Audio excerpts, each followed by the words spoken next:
Assalamualaikum, halo guys. Balik lagi di podcast kita. Hari ini kita bakal bahas sistem komunikasi pesawat. Kedengarannya ribet, tapi santai aja. Kita ngobrol biasa. Saya ditemenin Yusti Haryanto Yahya dan Rizky Adam. Halo, hai Yusti.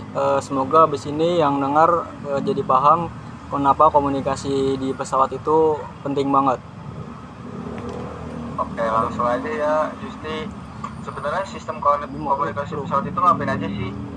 Biar saya jawab, simpelnya biar pilot bisa mengobrol sama ATC, terus pilot juga bisa komunikasi sama awak kabin.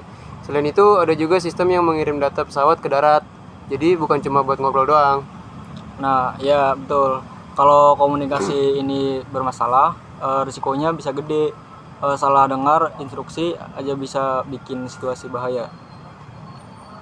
Oh, seperti itu ya. Ya, Lalu alat-alat apa saja yang dipakai?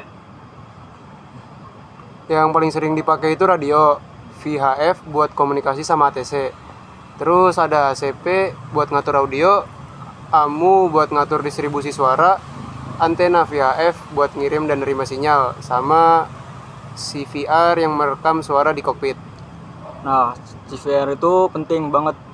Kalau ada insiden, rekaman itu dipakai buat investigasi, biar tahu sebenarnya apa yang terjadi.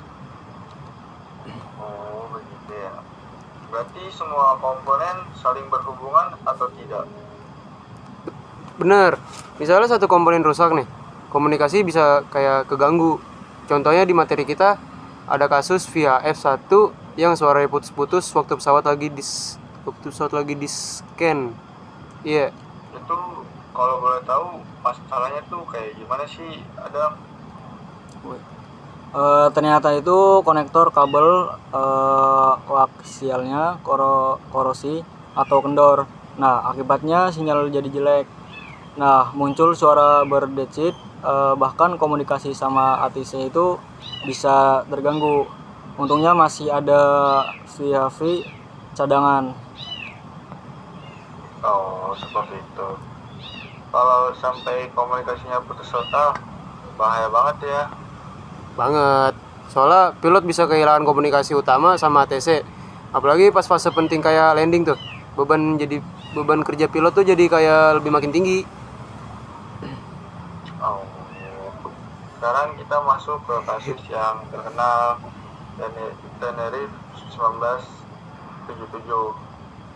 Nah, 1977. ya, ini tuh salah satunya kecelakaan paling parah dalam sejarah penerbangan itu di dua Boeing 747. Itu tabrakan di landasan dan menyebabkan 583 orang meninggal dunia. Yang bikin parah tuh bukan cuma mesin rusak, tapi karena miskomunikasi. Waktu itu juga ada kabut tebel, jadi transmisi radio saling tumpang tindih. Kapten KLM tuh salah nangkep instruksi dari ATC dan akhirnya mulai take off sebelum benar-benar diizinin. Gitu ya. Berarti komunikasi yang kurang jelas bisa berakibat fatal ya kalau begitu. Iya, betul. Makanya itu setelah kejadian itu aturannya komunikasi di dunia penerbangan makin ketat. Nah, pilot harus read back atau mengulang instruksi dari ATC. Nah, terus sekarang juga ada penggunaan phrase yang lebih jelas. Misalnya ready for take off. Jadi nggak pakai kata-kata yang bisa bikin salah paham.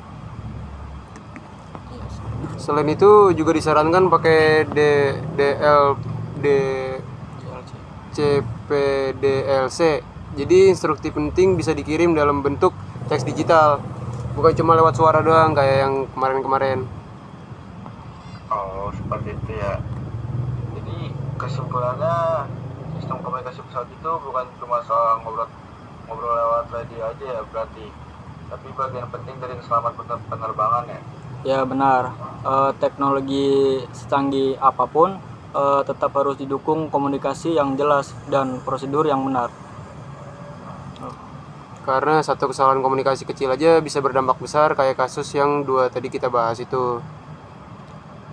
Oh, ya kalau gitu.